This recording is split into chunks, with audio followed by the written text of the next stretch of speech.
What's up, guys? Welcome back to Burn the Ship, the podcast that inspires entrepreneurs to go all in on their business. Today, we have on Torrence Simmons. Thank you so much for coming in. I Thank really you for having appreciate me. you. I know it was a little few hiccups getting here, but I'm here. That's all that matters. Yes. So tell me a little bit about your business. Hudson's Pack and Move.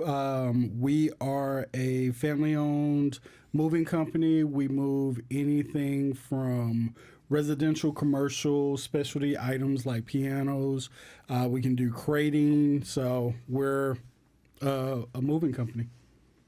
Awesome. So how did you get started in this industry? What's your background? How'd you get in this? My background is actually information technology. I am a computer nerd, as some like to say, but I am also a serial entrepreneur.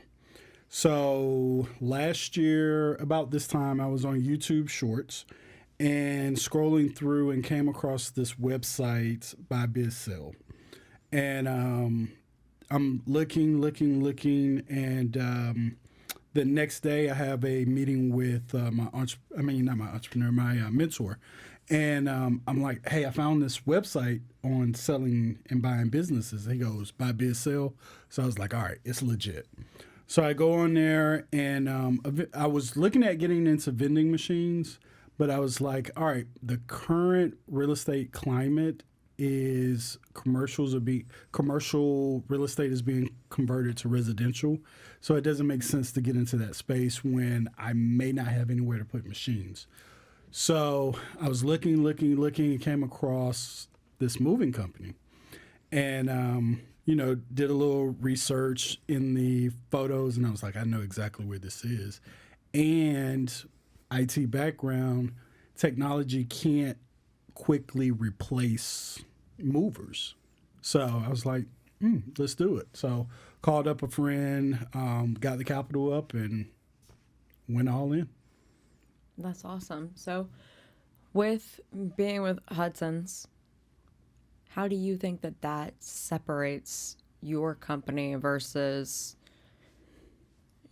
another random company that you can find on Google? Because I know that I've had bad experiences. The last movers that I had at 2 a.m. took out the truck and directly ran into our neighbor's house. Oh, wow. And then peeled away and kept going. Oh, wow. Yeah. So there's places like that are sketchy. So how does yours differentiate from people that can essentially screw you over because you're putting all of your prized possessions in someone else's hands? Yep. So how are you different than those? I would say just how we approach things. So I took over, Hudson's had been around since 2009. I took over last year, April 15th.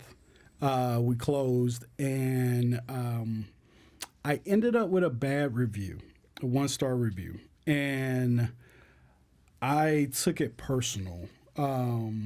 It was something that I was like, okay, why did we have this? And I realized in taking it over, I never told people my expectations or the core values of the company.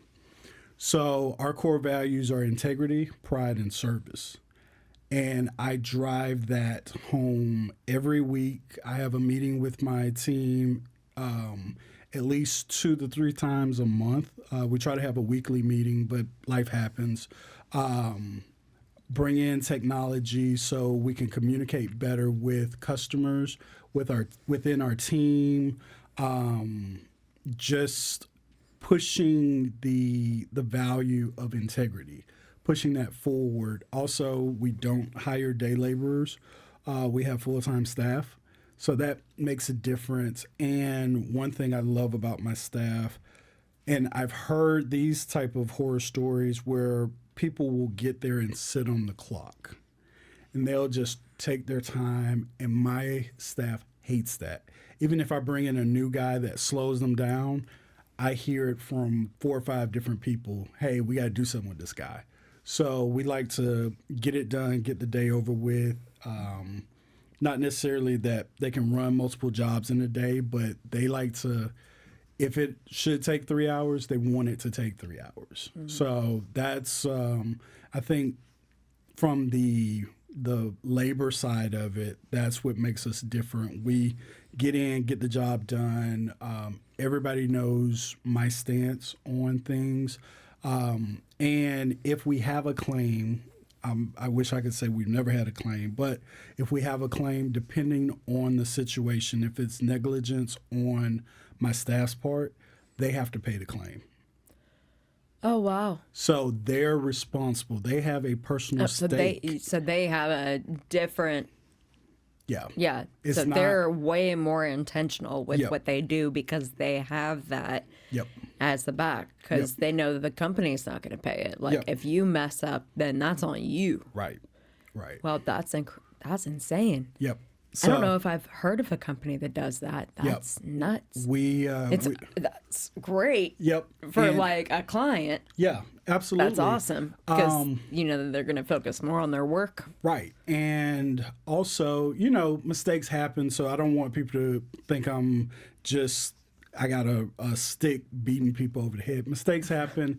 If that happens, then, the company will take care of it. But if you are not following policy procedure, that claim's on you. That's nuts. Yep. That's so cool. Well, my mom is about to move, so I got you on that Okay. because, with the last movers Yeah. driving directly into my Yeah. next door neighbors wasn't a good, and they didn't claim anything either. It was a Ring camera video that we saw, and that's how we knew that was what That's happened. who it was. Yep. Awful. Yep.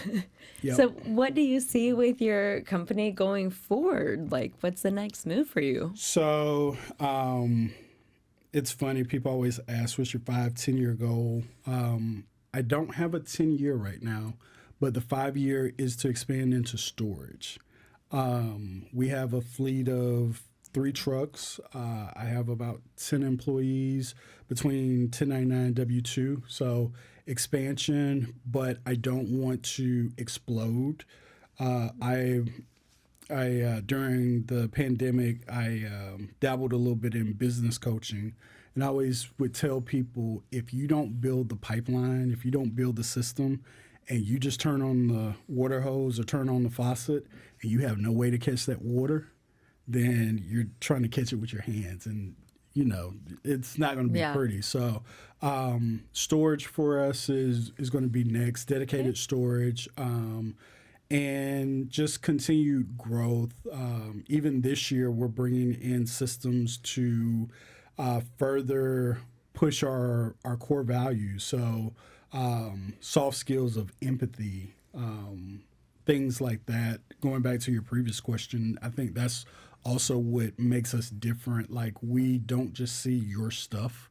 We see you as a person. Like, what hardships are you going through? I've dealt with divorcees, dealt with seniors losing independence, going into assisted living. I even had a widow that was downsizing, and, just seeing what it was, asking that question, and, just being there, a shoulder to cry on, or, it's going to be okay. You're at the next chapter of your life.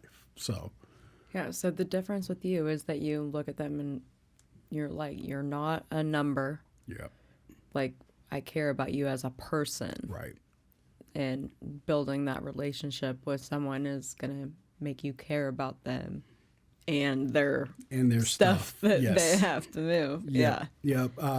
You hear interesting stories, pieces that have come from overseas, whether it be, I think about I call her my golden girl, 80-plus-year-old immigrant from Germany, and all of her stuff was from what she called old country. And she did not want to move. You could see it when we got there. She was like, I don't want to move. I don't know if it was a caretaker or somebody damaged the lampshade. She was 38 hot. And, just as we were putting stuff on, just taking the time to show her, hey, this is wrapped. When we got her to the assistant living and taking it off, hey, we took care of your stuff. And by the end of it, she loved us, but just understanding when we do an estimate, either in home or over the phone, and listening to people tell us what they have, making note of that, making sure the crew knows about it. Even my site managers, when they go on, they have to listen. So that's important.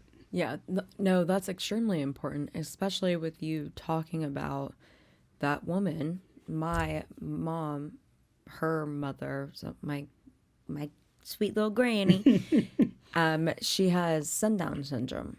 So it's not dementia, but it's right there. Right. And she has a problem with trusting people. So we've had to move her in and out, like tried to have her at my mom's house, tried to have her at my aunt's, tried to have her by herself, like Right. tried to have her in her own apartment. And now, like, assisted living is the way that we're going with that. And she needs somebody that she can actually trust to Right. do that, because she doesn't trust anyone. Right. If she doesn't know you, she doesn't care about you. Right. And she will not let you touch a single one of her puzzles that she's got set. You're not touching anything. So it's good to have someone like you that really cares about people like that. Right. That they can trust. Right. Absolutely. So if somebody wants to use you, how can they contact you? What's your info, website, Facebook, LinkedIn, Instagram, all that? Share it. Well, we're working on the social media part. Probably the best way is phone number. So call our office, 770-565-8845. They'll be proud of me. I remembered, no hiccups there. You're going to get one of three people. And that's something else that makes us different is you get a person, you don't go through automation. So you're going to either get our office manager, Kelly, our VA, Brandon, or myself. If for whatever reason you don't get any of us, leave a voicemail, because we do call back. That's something else that we hear all the time. I've called a bunch of people and they never call us back. We will call you back. And just talk to us. We talk, the first question we'll ask is, what is your name? Because a lot of people just call and like, hey, I want to know your pricing. Okay, well, who are you? Kelly. All right, Kelly. I just want to make sure, is this a great number to call you back on if we get disconnected? And all right, tell me your inventory. You go through what you have. All right, now what is the access? Are we dealing with stairs, an elevator? All right, here's our recommendation. Here's our rate. Here's, either one up or one down. And here's why. We're not afraid to share why we're suggesting this. So that's the best way to get with us. Also, you can reach us on the website, Hudson's, HUDSONS, moving, MOVING.com. There's a contact form on there. We're actually going through a rework of our website. So if you look at it today and it's different tomorrow, don't freak out. We didn't move. We're just, changing a little bit of stuff there. But those are probably the two best ways to get in contact with us. All right, cool. So if anyone was to essentially burn the ship, what advice would you have for them? Like, if you were a upcoming entrepreneur and you needed a reason to leave your good but not great job that is a 9 to 5, you've got a steady salary, but you want something else. So burn that and go all in with what you're actually passionate about. What would your advice be to those people? I would say, one, know why you're burning the ship. A lot of people As Michael Gerber and other authors will say, a lot of people want to be entrepreneurs as technicians, and it's two totally different skill sets. So, for instance, as a programmer, if I wanted to run a IT company, I wouldn't be programming because I'm now working in the business instead of on the business. And a lot of Ooh. people don't know how to change that preposition from in to on. So, they start out and they're like, I'm my own boss, but you have a job, you don't have a business. And when you transition that preposition from in to on, you start moving into the business realm. That's a crazy. I've never even thought about that. Yep. That switch Yep. from it's not your job that you're caring about and that you're doing. Now you're in a different Yep. position and you're with the entire company. That's awesome. That's great advice. Yep. Well, thank you so much, Torrance, for coming in and taking the time to Absolutely. give your advice to everybody. So, everyone, just go follow Torrance on everything. Yep. And I appreciate you for coming in. Thanks for having me.